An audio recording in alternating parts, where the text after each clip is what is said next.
Allez, bonjour à tous, j'espère que vous allez bien. Moi, ça va super bien. J'ai déjà fait une vidéo hier, notamment sur Saint-François d'Assise, que je vais sortir. Et là, aujourd'hui, on fait sous l'école des chanoines. En fait, c'est une école qui a été faite aussi par Saint-François d'Assise. Donc, il y a les chanoines séculiers. Et en fait, aussi, t'as une autre école qui a été formée par sa femme, qui était l'ordre des pauvres dames qu'on verra un peu plus tard dans une autre vidéo. Donc l'école des chanoines est relative à des règles régulières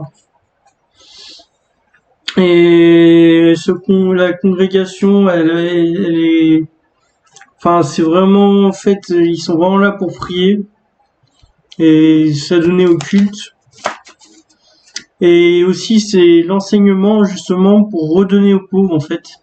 Donc Saint François d'Assise il donnait pas mal aux pauvres, ils avaient pas mal le monde et bah eux ils vont devoir aussi en quelque sorte copier les idées de Saint François d'Assise pour justement bien transmettre son enseignement.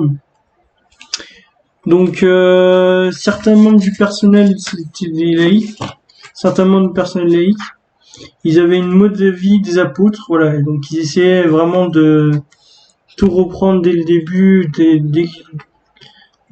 dès les apôtres, en gros ils essayaient de reprendre leur mode de vie, par exemple manger mal, ce genre de truc, pour justement le bien de la communauté. Euh, Sinon, au IVe siècle, avec Saint Augustin, il y a la règle de vie commune, c'est-à-dire qu'en gros, tu vas devoir respecter les règles,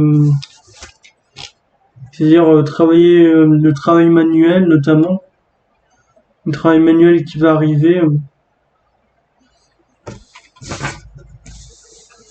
Fallait faire du travail manuel, il fallait être pauvre, il fallait rester pauvre aussi dans la pauvreté. Il y a une réunion du conseil de l'évêque,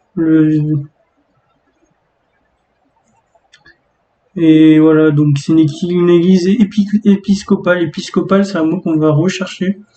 On va faire des recherches dessus. Et le respect des règles, c'est pour éviter l'enrichissement personnel.